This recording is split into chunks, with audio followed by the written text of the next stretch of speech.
Buenos días. Vamos a ver las sentencias básicas para manejo de una base de datos utilizando el lenguaje SQL. El día de hoy vamos a estar hablando de las sentencias insert, select, update y delete. ¿Ok? Vamos a iniciar con la select.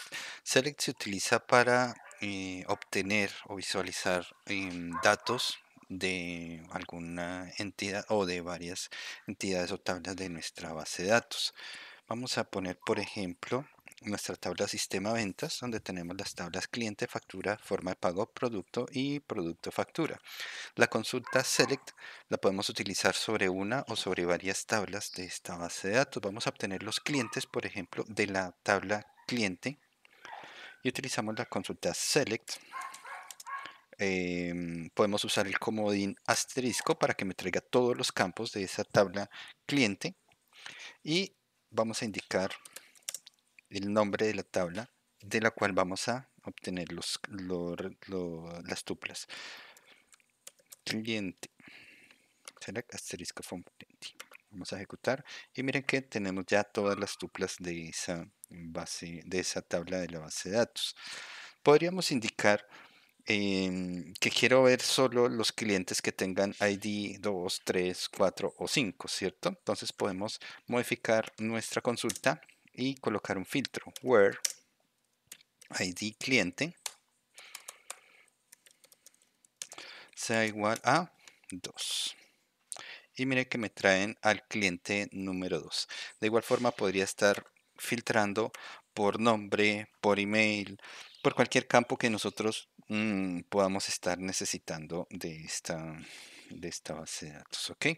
Entonces la cláusula select me permite a mí obtener los campos de una o varias tablas de nuestra base de datos. Podemos especificar qué campos traer. Podemos decirle que solo me traiga el ID cliente, el nombre y los apellidos, ¿cierto? Entonces, select ID cliente, nombres, apellidos. Y con eso ya... hay un error acá. ID cliente. Y con eso ya obtenemos únicamente el campo cliente, nombres, el ID cliente, nombres y apellidos. Eso sería en cuanto a las sentencias select. Okay. La actualización de registros. Cuando usted necesita modificar un registro, bien sea que su sistema, en el sistema que usted está construyendo, tenga una interfase para actualización de datos o para cambio de password, en fin. Entonces usted va a requerir muy posiblemente utilizar la sentencia update. Entonces vamos a hacer un select sobre la tabla cliente. Miremos qué datos tenemos. Miren, aquí hay un nombre que está erróneo. Jesús. No dice Jesús, sino Zeus Alberto. Entonces vamos a modificar el nombre de este cliente. ¿Y cómo debemos hacerlo? Con la sentencia update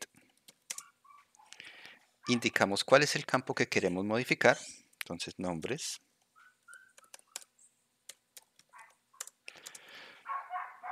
Perdón, la tabla primero, update. Clientes. Set nombre igual a el nuevo nombre que vamos a colocarle a ese cliente. Jesús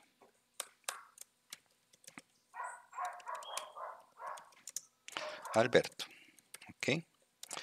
Y tenemos que especificar a qué registro voy a hacerle ese cambio. Si yo ejecuto esa consulta tal como la vemos en este momento, me va a modificar los nombres de todos los registros dentro de la tabla clientes. Entonces tenemos que especificar a qué registro vamos a aplicarle ese cambio.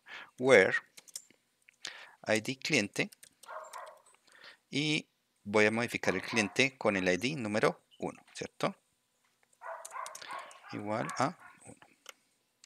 Ejecuto y ya podemos verificar nuevamente mi tabla cliente donde el nombre ahora es Jesús Alberto, ya está modificado.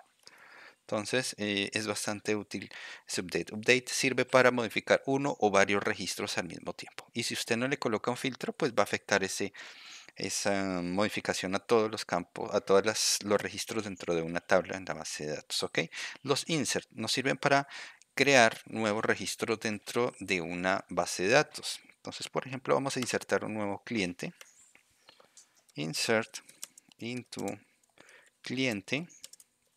Abres y cierras llaves y vamos a mirar cuáles son los campos de esa tabla cliente. Apellidos, email y de cliente, nombres y teléfono. Entonces voy a empezar. ID cliente, ¿cierto? Voy a especificar cuáles son los registros que voy a insertar. Nombres, apellidos,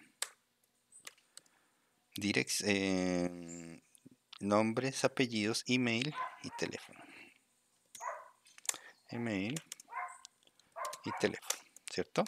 Y ahora vamos a indicar qué valores voy a insertar. Entonces debemos insertarlos, ingresarlos de la misma forma o en el mismo orden en que ya especificamos qué valores son los que vamos a ingresar. Entonces ID cliente, voy a ingresar el cliente número 6 con el nombre Juanchito. ¿Sí? Y apellidos López O, ¿cierto? Email, entonces Juanchito @gmail.com y teléfono 5555555. ¿Okay? Verifique que las comillas estén bien ubicadas antes y después de cada uno de los elementos que va a insertar. Los números puede usted insertarlos con o sin comilla, los elementos de tipo numérico, pero lo que son cadenas de caracteres sí usted debe insertarlas obligatoriamente con comillas. Vamos a darle continuar y ya me ha insertado el nuevo elemento dentro de mi tabla cliente. Hacemos un select y miren que efectivamente con el ID 6 está Juanchito López O, juanchito@gmail.com. ¿Okay? Esa es la forma de hacer una inserción. Y hacer borrado. El borrado se utiliza para eliminar una o varias tuplas o registros dentro de una tabla de base de datos. ¿Ok? Entonces, ¿cómo se hace? Igual que como si fuéramos a hacer una consulta. A ver, select from a circle where cliente, perdón, ID cliente es igual a 6. Voy a continuar. Verifico primero. Miren, quiero eliminarlo, el que tiene el ID cliente 6. Voy a editar mi consulta y ya que funcionó mi select, voy a hacer un delete. Retiro todo el select asterisco. Ojo, porque hay personas que me están dejando el asterisco ahí. No, es delete from cliente donde cliente igual a 6. ¿Okay? Entonces, normalmente para hacer una consulta de borrado, primero hace una sentencia de consulta para verificar que los datos que usted va a eliminar efectivamente son los que necesita retirar de la base de datos. Y démosle ejecutar. Efectivamente, si vamos a examinar nuevamente, ya no tenemos el registro número 6. Fue eliminado. ¿Okay? Y esas son las consultas básicas que nosotros tenemos para una base de datos, que son crear registros con insert, actualizar registros con update, consultar o recuperar registros con el select y borrar registros con la sentencia delete. Bueno, eso es todo. Una feliz tarde a todos.